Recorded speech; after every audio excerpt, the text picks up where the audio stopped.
right, well, let's get started. Good morning, everyone. We are very excited to have the Sunkist team with us. I'm going to be presenting and they'll direct me, so I apologize in advance for my lack of knowledge on the presentation 100, but we will make it work. We just want to make sure that the videos are nice and clear for all of you, but I won't do a long introduction. I will take it away and share my screen because we have a jam-packed presentation that I'm very, very excited for you guys to see here. So with that, Courtney, why don't you take it away? Awesome. Thank you so much. For those of you on the call, my name is Courtney Carlton. I oversee the food service sector here at Sunkist. And joining me is Miss Cassie Howard. So I'll let her introduce herself. Hi, everybody. Thank you. Yeah, I'm Cassie Howard, Senior Director of Category Management and Marketing for Sunkist, and work closely with Courtney on her accounts and our retail and wholesale business to work through marketing and consumer insights. Awesome. So let's go ahead and dive into it. So Sunkist has been around for a while. So this year we are celebrating 136 years roughly that we've been in business. With that, we have had a couple of name changes. As you can see, we started in 1893 as the Southern California Fruit Exchange. Since then and through the years, we've obviously realized, change is good and change is needed to ensure that we maintain our market share as well as our growers and do everything that we can to keep them in business and food on their tables as well. So we did have the Sunkist name get introduced in 1908. And since then, we've had a couple of adjustments. Recently, we've also, as of 2024, added a logo change. We added a tagline to Sunkist, really representing that we've been farmer owned since 1893. We'll dive into it a little bit as well, but Sunkist is the longest standing agricultural co-op in the nation.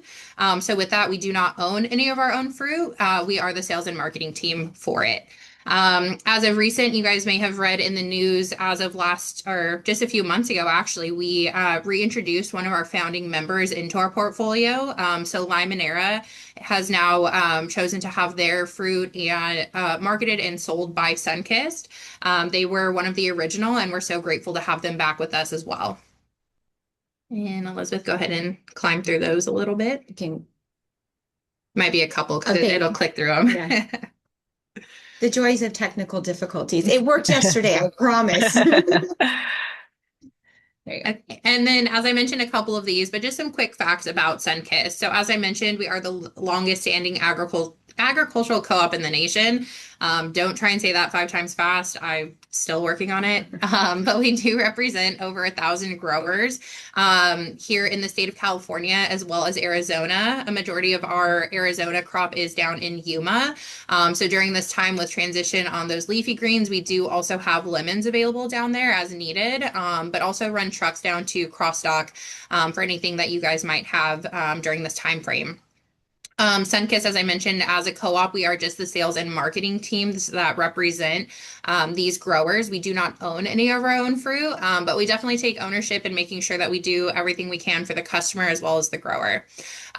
With that being said, we do also represent about 80,000 acres of citrus in California and Arizona, and that's spanning all the way from the Salinas Valley down to Yuma. So definitely can be a little challenging logistically. Thankfully, we've been doing this for a while.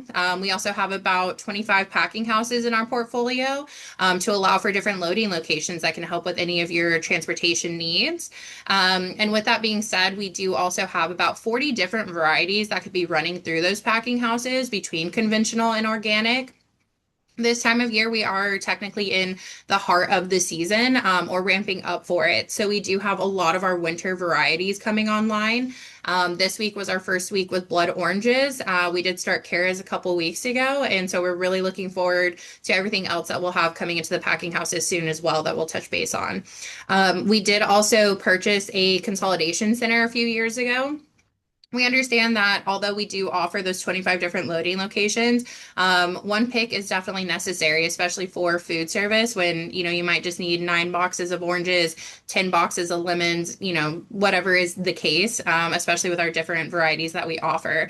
So with that consolidation center, we did purchase it in the heart of the Central Valley, being Exeter, California.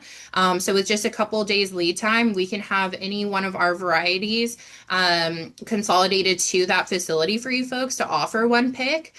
When we do that, we also have an additional QC check available. We double check all of the pallets to ensure that none of them are broken when in transit. And we also double check all of our pallet tags as well to ensure that anything that you folks need is there ready to go and accounted for. Next slide, please. Okay, and as Courtney mentioned, obviously fresh fruit is our main bread and butter, and that's we represent over the 1,000 growers here in California and Arizona. But we also have a lot of other businesses as part of the Sunkist organization. So secondarily, we have a global sourcing program, so we are able to offer a year-round supply of fresh citrus here in the United States. So we work with other with our global team who source from other countries during the counter seasonal region opportunities so that we can continue a 52-week year-round supply. We also are a joint venture with Ventura Coastal. They're located down here in Southern California. They're the largest U.S. West Coast juice processor. This allows us to have an outlet for fruit that may not be able to make it to the market, but also it's just another source of revenue and income for our growers. Because we are cooperative, everything we make in terms of revenue goes back to our growers. And so our business model is set up to help offset those costs in terms of the growing process for fresh citrus. We also have a trademark licensing agreement. I'm sure many of you are familiar with Sunkist soda, Sunkist juice, Sunkist sours. There's a million other things. We have 50 licensees who operate in 80 countries. So we are known around the globe, not just for fresh citrus, but for a variety of other licensed items. And then lastly, we have a sister co-op, Fruit Growers Supply. They are owned by the same grower members that own Sunkist, Sunkist growers. They offer everything from irrigation, citrus wax, packaging material. They source pallets for our packing houses. We also own timberlands in the state of Washington and Oregon. They were founded in 1908, originally as a way to create the old wooden crates that we used to ship citrus back in the day with. But they are part of our cooperative. They're also based here in our office in Valencia. Next slide. Okay. And as we mentioned, we do have lemon groves up in the Salinas Valley and then a majority of our other varieties are going to be down in District 1, going all the way down to District 3. So here's a great map showcasing where we're at and when we're in those different districts. As we enter the heart of our winter season, currently we are in District 1, which would be the Central Valley. That is where a lot of our specialty items are grown, currently being our navel oranges, our caracaras, our blood oranges, and lemons, as well as grapefruit. So we do have all 5 varieties available in that district. And we're also down in the desert currently being District 3. So we do have lemons down there as well. That crop is definitely complementing our District 1 very well, which does allow us to have fancy and choice available in all size structures. So anything you guys need, definitely let us know. And then we will have District 2 coming online roughly like February timeframe. We'll touch base. We have a couple videos to show you guys from our fields.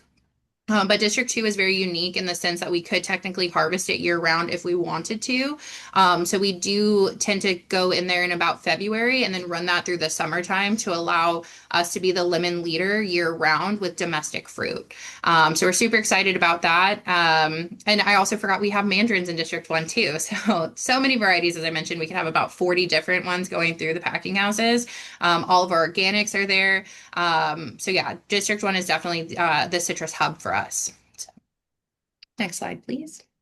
And as I mentioned, here are the varieties that we offer. It's really awesome to see what is available throughout that year and just how many overlap. Citrus is definitely one of those categories where you can always find something to offer on, a menu or to a school. It's just definitely a versatile piece of fruit and just category in general. So as I mentioned down at the bottom, we do also have a full line of organic. So if that's something you're looking for, and you need it with all of your conventional, we can definitely get that to our consolidation center and make it on one truck for you guys. But as I mentioned, with Sunkist being as old as we are, we definitely try and make it as easy as possible for our customers. And so whatever you guys need, definitely reach out and let us know. But we'd be happy to put all 40 on your truck if you need it. So. And then this slide is very interesting to see. So these are based off of the USDA reportings. A lot of you folks are familiar with the CAS report, which lets us know what is potentially going to be available throughout the year. Obviously, Mother Nature just loves to throw us a little wrench here and there. But what these USDA reports showcase is the entirety of the industry, not just Sunkist numbers, but some of our friendly competitors, their numbers are also included in all of these reports. But this just showcases the overall size that Sunkist has within that market and within those crops. So of all of the blood oranges that are grown in the state of California, Sunkist is 41% of that. On the care front, 31. Lemons are 52%, grapefruit 20%, and then oranges. What we did because we are a year-round supplier of domestic as well, we included the Navels and Valencias together to show that of Navels and Valencias here in the state of California, we represent a third of that crop. And then easy peelers would be our mandarins. We are a little late to that game. We have now a ton of fruit. It wasn't something that we necessarily initially had in our portfolio, but over the past few years have definitely expanded in that category because we do see the need for it, especially in that millennial category when it comes to what Cassie does with our category management, really tracking trends and what people are moving towards. And we've definitely seen a lot of people move towards the mandarin front, especially when it comes to, schools. It's easier to peel for, children. It still offers the same nutritional value with, vitamin C as an orange would be, but it's also a little bit smaller. So it's just one of those items that really appeals to younger children as well as moms. It's really, really easy to throw into a bag and give to their kids, but definitely something we look to expand and offer just about year round too when we have the imports coming in the summer as well. Next slide, please. Okay, so we have some fun videos. We took a little field trip out into the fields to really get you guys some experts out there. So we have two coming on for you folks. The first one is going to be from Josh Menchaca. He oversees the field and harvesting operations for Porterville Citrus, which is one of our largest members in our portfolio. PCI is definitely one where you can get lemons, oranges, all the things. But what's unique with Josh is he's also a grower of ours, so we definitely love to hear from them. And then after Josh, I'll introduce our next little special guest from the field as well. My name's Josh Menchaca. I am the general manager of field operations at Porterville Citrus, and I'm also a grower. Me and my dad are partners on this 60-acre ranch. It was bought in two pieces. My job is field operations, so growers, harvesting, all that, and being a grower gives me a really good perspective to help do a better job for our growers, understanding, cost, issues, weather, all these different things that go into farming. It's been really good to be able to be on both sides of that and have those conversations with growers and coming from somewhere that I understand what they're going through. So from planting to production does vary amongst varieties. So, the fastest one in production is probably a lemon. You could put a lemon tree in the ground next to an orange tree, and it looks like it's 1 to 2 years older. They're so vigorous, they grow so fast.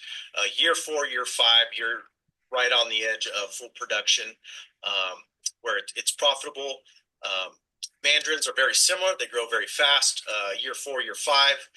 Navel oranges, on the other hand, take a little bit more time, a little slower growing tree.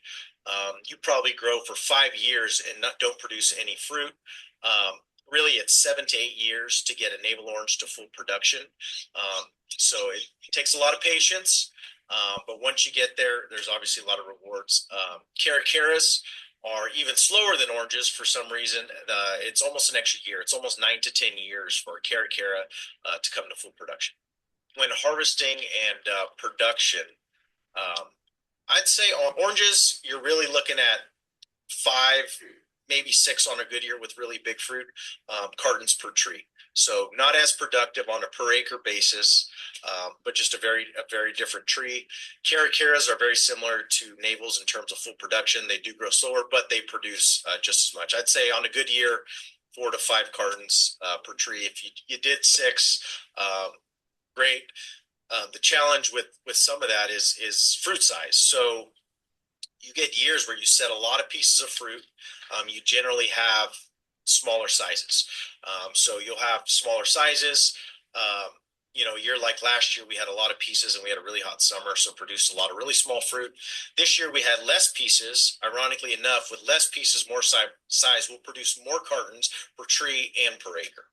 So some of the challenges growing, there's a few. Some of the stuff is cost. Obviously, cost is going up. Labor is getting harder and harder to find. We do, with growing citrus, we do a lot of hand labor. We do some mechanical stuff. But for example, pruning, we prune these trees by hand twice a year. So you do them one time after harvest, try to get them pre-bloom, let them do their thing during the summer, and then you come back in the fall and kind of clean them up a little bit. So the cost of labor, the availability of labor is getting tough. Water's been a challenge, obviously, with rain in California.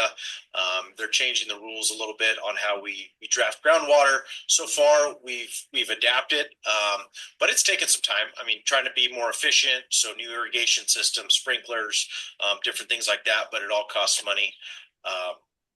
Yeah, those are probably the 2 big ones. And obviously weather is always a challenge. Really hot summers, stress your trees out. It takes more water, smaller sizes, all those types of things. But those things are kind of out of your control. But they are challenges we face, and you just really never know until they're here. So it's hard to plan for. I've been a Sunkist grower since 2016, which was when I started working at Porterville Citrus. And I think it's been a great experience for both me and my dad.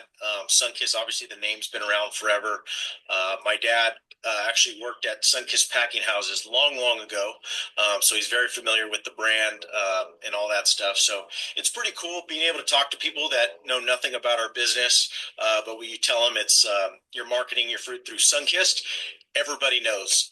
So it's pretty neat to be a part of the legacy, part of that story that's been around for such a long time. So that's just hearing from Josh, one of our mini growers. The next video we want to showcase, we are so grateful to be a ProAct partner. And this month, I almost said year, we're almost done with the year, but this month we are showcasing lemons as the commodity. So as I mentioned, Limonera has rejoined our co-op, and we're so grateful to have one of our founding members with us. We met with Kurt Matheny out in the Limonera groves to give you guys a rundown on our current lemon crop here in the District 2 area. My name is Kurt Matheny, and I'm the Director of Harvesting here at Limonera. I've been working here for almost 15 years, and it was my first real job out of college. I graduated from college as an accounting major and thought that I wanted to be stuck in an office doing taxes for people for the rest of my life, which was clearly a terrible choice for me. So I was lucky enough to be hired on in 2011 here at Limonera on the harvesting team, where I've been for my entire career. I love being able to be outside and working with the crews. It's great to get around and talk to all the growers up and down the state and meet all different kinds of people and different kind of growing styles and businesses. I have seen Chilean growing and been able to bring stuff that they're doing there back up here to the United States as we've changed and tried to improve our growing styles. Limonera is an incredible community. We have almost 200 to almost 300 homes that are on the property. So when you're working here, you're actually part of like what seems like a big family, and it's been something that I've been very lucky to be a part of for the past 15 years. Right now, we grow about 1,000 acres of lemons in Ventura County. We also have around 300 acres in the ground in Yuma, Arizona. but we work with growers all around the state in California and in Arizona. We generally start harvesting in District 2 in December in low volumes, but harvest generally picks up in February and peaks out in April, May, June. But overall, we're harvesting here from December all the way through the end of October. Generally, we consider full production of a lemon tree around 7 years old. We'll start to harvest them a little bit off of year 2 sometimes, with that increasing year over year all the way to year 7. We think of peak production generally between 7 and 16 years, but lemons can go for 50, 60 years if you take care of them. Fruit sizing is dependent on a lot of variables, one of that being tree health. So our farming teams are very focused on their fertilizer programs and irrigation to try to maximize the growth of the fruit on the tree.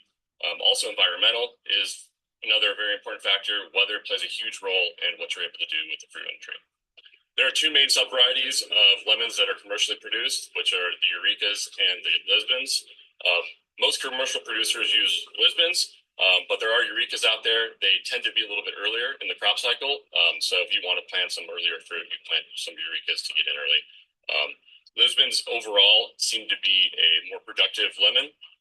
Limonera developed the Limonera 8A, which is a Lisbon variety, which is most commonly planted lemon in the United States.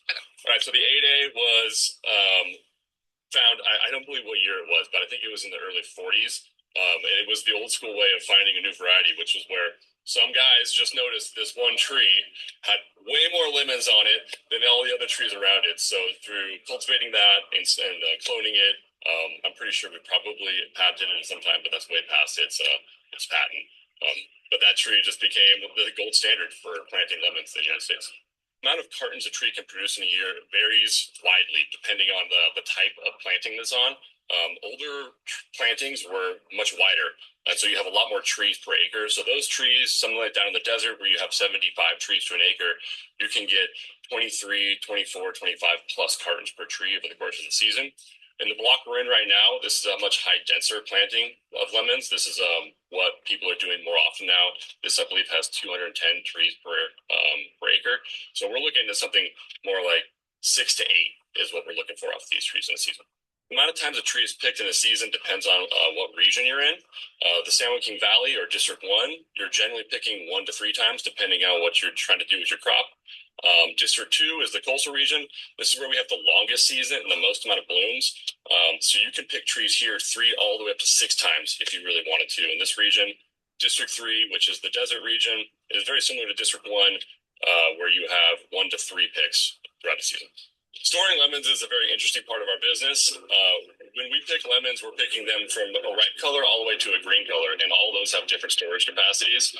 Ripe fruit, depending on what time of year it can be picked, we can hold that fruit from 1 to generally 5 weeks if we really push it. But dark green fruit that's picked early in the season on strong fruit, we can hold that for 20 weeks sometimes. So a lot of the sales and marketing strategies are built around how we store fruit and bring that fruit into the marketplace.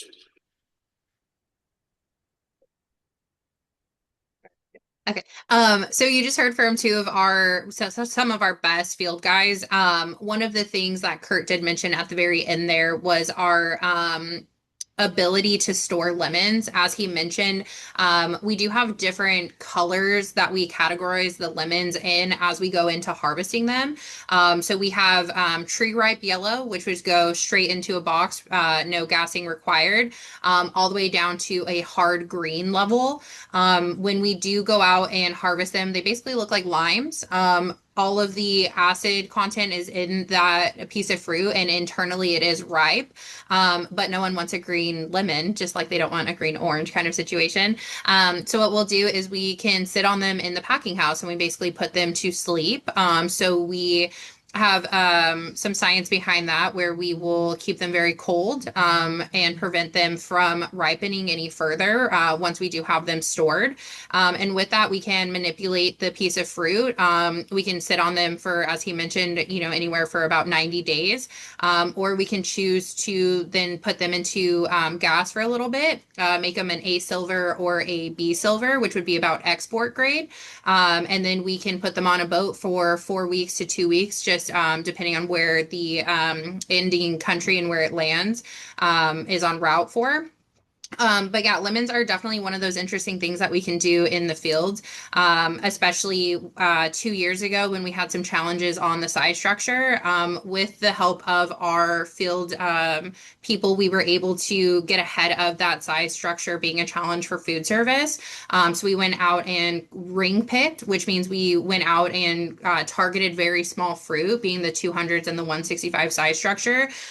We put those to sleep in the packing house, and then once everything that was coming into the house that was box ready yellow was coming in closer to like a 95-75 size structure, we were able to pull some of that fruit out of storage and really help to complement the size structure so that our customers didn't see that we were genuinely having challenges out in the field. So that's just one way that we can manipulate it a little bit on our side and really get ahead of supply challenges, at least on the lemon front, because it is hardier. It's a more tropical piece of fruit than oranges. If anyone can figure out how to do that on the orange front, I'm sure Sunkist would have a job for you for the rest of your life. But that is something that makes lemons a little bit more unique and really interesting to get to know from a citrus standpoint. Perfect. So we're going to jump a little bit into some of the work that we've been doing is, as Courtney's mentioned, we are 134 years old as an organization.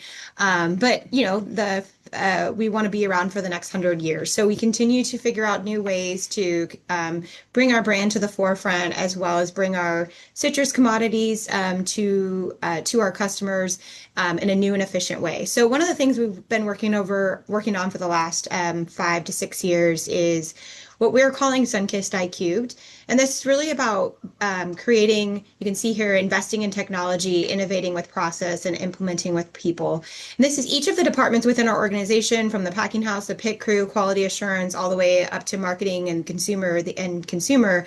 We've been figuring out ways to improve our process to make sure that we get the best piece of fruit to the consumer at the end of the day. And so you can see here kind of the various ways in which we have targeted this Sunkist iCubed program. And this continues to be something we're evolving and building upon into the future. And so we put together a video that kind of showcases all the different ways. But for this particular conversation today, we really focused on the Sunkist Consolidation Center. As Courtney mentioned, it's a very important piece for the food service business and was a huge undertaking for us about 5 to 6 years ago when we decided to make a purchase and to really put this building into use. And so on the next slide, we'll show you kind of how that works into the overall Sunkist iCubed piece of the business, if it works. For over 130 years, Sunkist has been a leader in the citrus industry, but you can't be a leader in citrus without growing. And that's exactly what we strive to do every season. How? By investing in technology, innovating with process, and implementing with our people. Or, as we like to call it, Sunkist iQ. Many of our customers' orders go through our Consolidation Center, a one-stop shop for all citrus needs. Citrus orders get one more look to confirm the right sizing and that everything on the order is looking as expected. When final checks are completed, cartons are placed on pallets with a Tive tracking device, which uses advanced tracking and monitoring with cutting-edge technology. Tive incorporates Wi-Fi and GPS tracking, which provides up-to-date information like live temperature recording to make sure you always get top-notch service, value, and of course, fresh fruit. At Sunkist, we're all about delivering excellence from start to finish. With Sunkist iQ, our commitment to quality is evident every step of the way, driving consumer demand year after year. Choose Sunkist Citrus, where tradition meets innovation every time. Yeah, and if you're interested in watching the entire Sunkist IQ video, it's only about 3.5 minutes, but again, it touches on the areas all the way from the growing piece of the side of the business where we use tablets in the field to do all of our harvesting, our forecasting, thank you, all the way to the consumer. So that is available on sunkist.com if you have any interest in that. Yeah. And so another innovative practice that we launched this past year, some of you may be familiar with it, but we Went against the grain. We actually decided to move our oranges from a pattern packed box into a volume fill. This is a practice we've been doing on the lemon front since the dawn of time. And so we decided to bring those practices into the orange category as well. So one of the challenges for those of you that have been in a citrus packing house, when you go to pattern pack an orange, you're putting one, it's dropping into a bin as you're sorting it, but then two, as you go to pattern pack it, you have this huge like suction cup going in and adding additional pressure to the orange front. As I mentioned, oranges are a little bit more pliable, especially if we're, getting close to transitioning into a new variety. It has a little bit of age on the fruit and things like that. And so what we were seeing were a lot of, broken pieces of fruit, misshapen fruit. And so we've decided to take all of that away and touch the fruit as minimally as possible. And so we've decided to pack with a volume fill. And so with that, the boxes are about 3/4 of an inch taller than the traditional pattern packed box, which makes the pallet overall about 6-7 inches higher. But what we've noticed is that you're seeing less pack pressure on the fruit, less bruising, less damage, and just better arrivals for our oranges and things like that. We have also tested this on the Caras as well as blood oranges this season. So you will start to see that. I can't speak for everybody in citrus, but we were the pioneer on this, and there are quite a few other packing houses that are also looking to adjust their pack style to this as well, to really be able to market the best piece of fruit possible at all times throughout the season. Yeah, and I'll just add, this is something we've been testing with our export markets as well. And as Courtney mentioned, you're getting on a boat for anywhere from 2 to 4 weeks, and they've had really good results there. So we do feel really good about this, and it is just part of our evolution in terms of making sure that we are continuing to evolve as an organization for the future. Thanks. So the next slide, so we understand also, another important part of innovation is just really thinking about the future in terms of our growers, our fields, our consumers, our employees, and that has to do with our commitment as a multi-generational citrus grower representative. And so we think about sustainability is a big topic. We understand from your guys' perspective as well. You want to understand that the people you're buying from have a responsible approach to sustainability, the environment, and the future. So this is I'm not going to read this whole thing, but this is our approved board commitment to our growers and to our communities in terms of what we're focusing on for the future and how we are planned to continue to grow in this area. And so we touch on a little bit about recyclability, compostability, the future of food safety standards, and making sure that we are really making sure that we have the best chosen fruit. We're being responsible for the future and being transparent to our growers as well as to our consumers. So on the next slide, it goes a little bit more into detail in terms of how we're doing that. So as Josh mentioned, water is a big thing in California.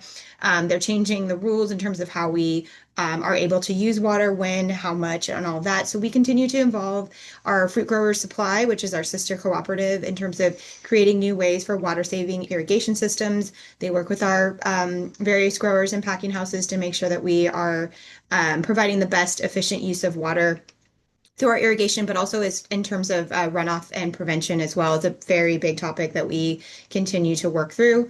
Energy efficiency, so working with our packing houses on how to improve their efficiencies, whether it's through, light, it could be as simple as light bulbs. Obviously, they have a tremendous amount of equipment in there, so making sure that we're providing them with the most efficient equipment, modernizing equipment that obviously reduces some of the inefficiencies as well. Honeybees are very important to the citrus industry as they are across the produce space. And so we work with various industry experts to help establish different bloom periods to make sure that we are restricting use of pesticides to protect honeybees. We don't have citrus if we don't have honeybees. So this is another area of importance for us as well. And then on the next slide, we talk a little bit about sustainable agriculture and soil health.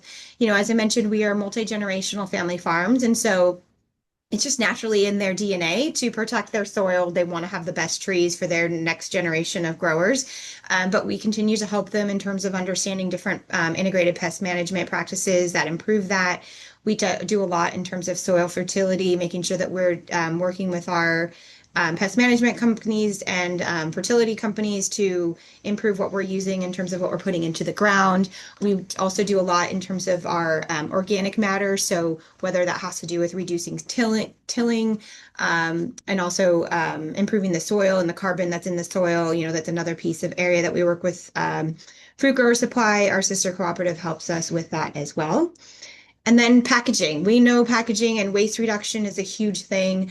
There's a lot of mandates coming down through different government agencies, but also through customers and even consumers' feedback around what they consider to be acceptable packaging. And so we are working with our team to test different recyclable and compostable packaging materials. It's not as easy as we would love it to be. There are certainly things when you think about the moisture that happens with citrus when it's sitting in the refrigeration units, what that does to packaging. So we're definitely working on different ways to test those out. We're working with people across the produce industry, not just in the citrus space, to figure out what they're using to best practices so we can all come to the table with those things that we think make sense for the future. But also in terms of, as I mentioned, we are a landowner in Washington and Oregon, forest land. And so we have all of our forest land is certified by the Sustainable Forestry Initiative. And that is, we do chop down those trees when they are ready, and we do use that material. We also sell that material. And then we also do a lot in terms of our packing houses, diverting organic waste. So making sure that any product that is not set for the end consumer or for juicing, it does go to feedlots or other sources where we can try to get the best use out of it to really help reduce the landfill input as well. And then lastly, as an organization, our people in our community are important. And we have done a lot of work here at Sunkist over the last decade in terms of investing with our team members. We have an organization we call the Grove, which allows for our team members to do continuing education across different platforms. It's another way we show our investment with them. We also do a lot with our communities through different outreach programs. And we really show different opportunities for our employees to grow throughout their career because we do find that that is really important as an organization and to our people. So just a few ways that we are focusing on sustainability as an organization as we think about the future. And then Sunkist is in the market. So we've had a new brand direction, as Courtney mentioned, in 2024, really focusing on who we are as an organization, our legacy, our history, and also being a leader in the organization or in the citrus space too. So this is just kind of a creative direction we're heading into. It's our Sunny Days campaign is what we're calling it, but it's really taking ownership in the fact that we've been around the longest. We really know the citrus category. We are the leading experts when it comes to citrus, and we really want to show that in terms of how we show up for the trades. And so you can know, as Courtney mentioned, we have over 40 varieties, so full coverage is really what we focus on. We're over half the lemon industry, and so being the lemon leader 365 days a year is important. But again, just kind of a bold, really fun, creative way that we show up in the market. We are also very, very proud of this partnership. We are partnered. This is our second year with National Breast Cancer Foundation.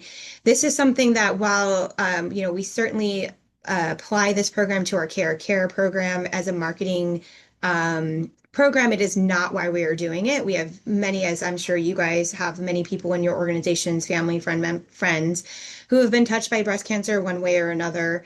As our COO likes to say, this is the benefit of being the leader of an organization. You can kind of put your dollars behind what matters to you. And so we started this partnership 2 years ago. National Breast Cancer really focuses on education. They really help support people who are going through their treatment process. And so as an organization, we sell this through the Care program. You can see here we have a match program. We do corporate fundraising. But we also, as an organization, we do Hope Kits. So we put together 500 Hope Kits, which are basically like goodie bags that go out to people who are going through treatment. And it has blankets and socks and fresh citrus and a bunch of other things that they might just think would be a great thing to have while they're going through this. We also do donation pages. We do a match program internally with our board members. And we have also done some education for our employees around learning about early detection and all that. So again, this is just we're really, really proud of this. We like to shout this as much as we possibly can. And if you are ever interested in learning more about this, please reach out. I'm more than happy to talk to you about it. The next, other way. Yep. No, you're good. You're good. The next thing we're working on right now that we're very, very proud of is showcasing our growers. These are six of our growers. We did new grower photography last season. We have four new ones that are just finishing up this week. We have a few more coming. But we really feel like it's important for the end user to know where their fruit comes from. We are a organization that represents family farms, small farmers, multi-generational family farmers, and so these are real people, real growers. Kurt, who's up in the top left corner, I swear he could be a model. He just represents everything that makes us smile when it comes to being a grower. But we will continue to put this at the forefront of everything we do in terms of our marketing efforts and really reaching the consumers so that they feel good when they purchase Sunkist product, knowing that they're celebrating our history and our cooperative story. Yeah, and if you guys look to the middle column on the right, Mr. Jim Phillips is actually our president and CEO, a phenomenal man. A lot of you guys have probably met him at some of the ProAct summits. I'm going to announce it as well. He is going to be the featured grower speaker in the spring at the ProAct summit. So not only can you guys get this picture of him, we'll have him do a signing thing for you guys as well. He would love to speak to all of you, but as Cassie mentioned, we represent about 1,000 growers, and really telling the story, we think is definitely beneficial to the consumer. But having, Josh Menchaca as one of our growers that we work with on a daily basis, Jim Phillips, who we not only report to, but just work with constantly. His office is just, 20 feet out the door of the conference room we're in right now. It's really awesome to know who we are representing and why we have such a, just proudness when it comes to what we're doing from a marketing and sales perspective. So yeah, if you guys have not met him, he will be in Orlando. He loves to meet you guys, so definitely come up and touch base with him and our team. But we're really excited to have Jim tell his story for you guys when we go see you guys in Orlando in the spring. Okay, and then citrus in food service. So, as Cassie mentioned, we work together so much. We actually grew up in the same little farm town right outside of Fresno, California. I'm sure you guys have not heard of it, but if you want to look up Kerman, California, I think our population now is roughly like 30,000 people. 16,000? Yeah. No, super tiny. But anywho, yes, we did grow up in the same little area. And so we work together constantly. She can't get rid of me now. I know where she lives. But when it comes to, the trends and how we stay on top of what we're offering and how we stay relevant in the market space to help our consumers stay relevant, some of the things we look to are, TikTok, what's happening there, what's going to be the next item that, pops off on a menu, and how do we get ahead of it to really get that knowledge to you guys so that you guys can also stay as trendy as possible. Some of the main things that we're seeing are, the experimental dining.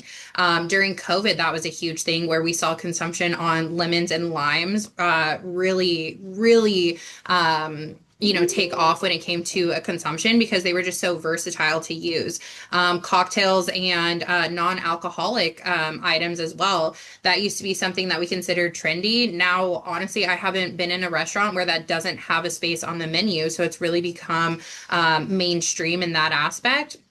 But of course, I'm a millennial. Some of the people on the call are millennial and or Gen Z. We like to post pictures of our food and things like that. So they're really, a lot of consumers are looking for, those bold colors. Citrus does have a color wheel. You have the red blood oranges, the pink caracaras, the beautiful vibrant yellows of our lemons, as well as the classic oranges from our navels and Valencias. So not only do we offer that color wheel that can be, expressed on any occasion, time frame of the menu, whether it's, your breakfast items all the way down to dinner and dessert. It also just helps add just a little bit of vibrance to those pictures, but a texture option as well. So, if you have a lemon, not only can you use the, juice, but you can use the rind as a garnish as well. So it's really how many times and what you can do with citrus that make it so universal on a menu space in food service.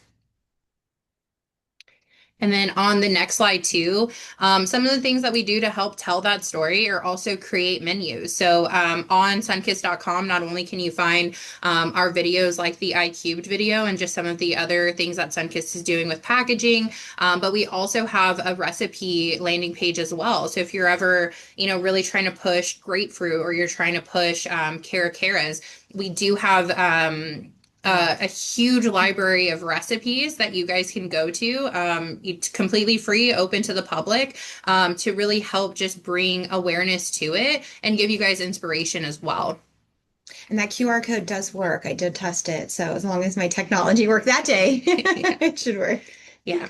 And another thing that we're working on too on the next slide, we really just want to showcase, as I mentioned, how versatile citrus is. So yes, people think of citrus when it comes to, the Super Bowl and they're, adding lemon or lime to their guacamole, or they think of us for National Mimosa Day and oranges and things like that. But, where else can you use citrus? So, in February when it's National Frozen Yogurt Day, do you like a little bit of lemon zest on that as well, to really make some flavors pop? Or do you, for National Baked Scallops Day, add some more lemons to your seafood? Lent will be coming up in the spring, and lemons are a huge mover when it comes to, fish items and things like that. And so we really just want to showcase, how citrus fits not only on normal holidays, but what we can do to continue to drive it, and think outside of the box for it as well.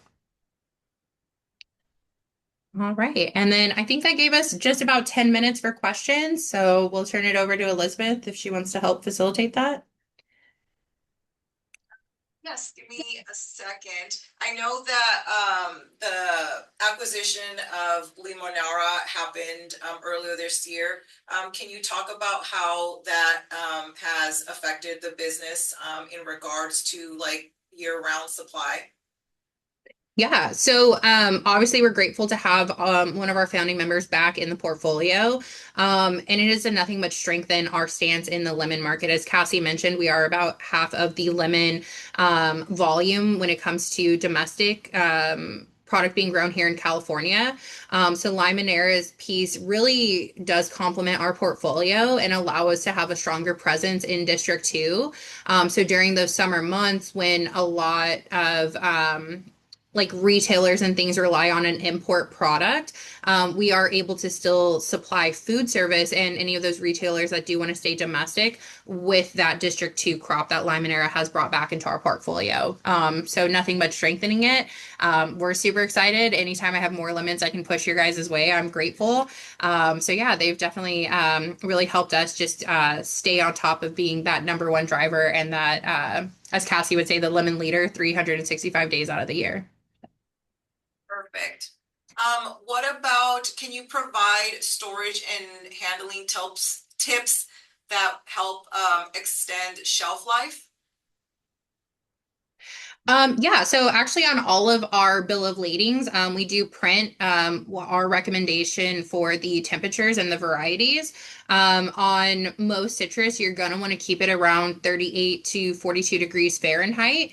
But definitely keeping it in, coolers, not trying to break the cold chain, and things like that. But, the challenge with citrus too, I could have, the same piece of fruit sitting in a cooler for over a month and you would have thought we packed it yesterday. And it really just comes down to, the acid content within the fruit. And that's really going to be that driver in citrus and keeping a shelf life is that acid that you want, but that is going to change as the fruit matures on the tree as well. So the later in the season we get, it might be that, you keep inventories a little closer to the vest and, you're ordering more frequently. But when we get into like new crops and things like that, you do have some wiggle room if you do need to keep inventory for a couple of weeks. But unfortunately, we do operate off of, pack dates. We don't necessarily put a shelf life on there because citrus can be a little finicky because it does go down to what acid content is in that orange or other, grapefruit, things like that. So. You had talked about, in the restaurant space and how people are, taking pictures of their citrus or their meals. Do you have any insights into like current trends in regards to flavor pairings with citrus? We do. I can forward that over to you because there's a ton.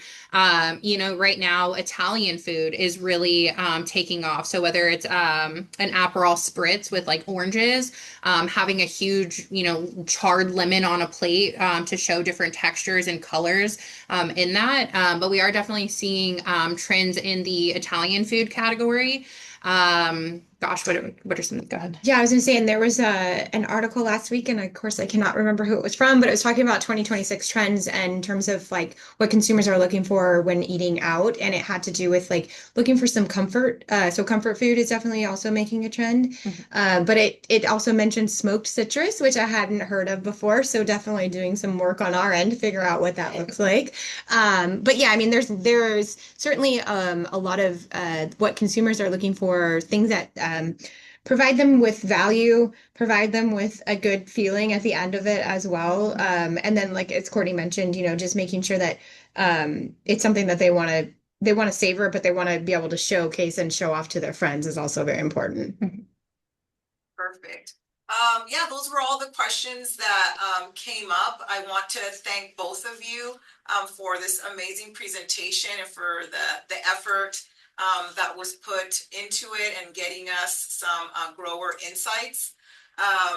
Again, Sunkist is one of our leading partners, and so thank you guys for always supporting us, and thank you to all of you that joined, and stay tuned for 2026 and all the supplier trainings that we have on the docket. So very excited for that. And with that, I will say Merry Christmas, Happy New Year, Happy Holidays to all of you. And if you want any additional information from Sunkist, just reach out to your account manager, and we can definitely provide more insights on citrus trends. Awesome. Thank you guys so much for your time. Thank you, everybody. Bye.